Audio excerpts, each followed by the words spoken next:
Kind regards, Thor and Companions.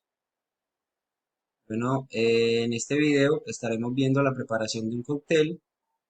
Empezaremos la lista de ingredientes, luego pasaremos a la receta y por último estaremos viendo el paso a paso de la preparación del cóctel.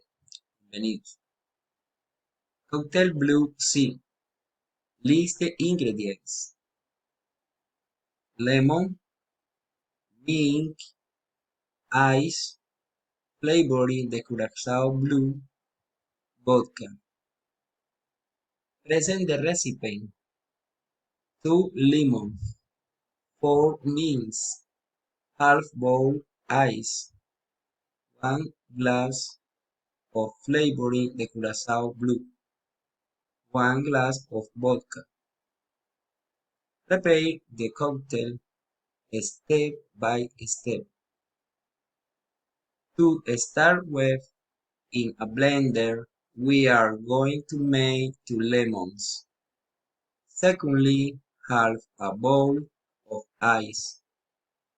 Afterwards, a shaker glass of vodka and a shaker glass of flavoring de Curaçao Blue. After that, add 4 mints. Finally, the blend and serve, and especially decorate both. Thank you.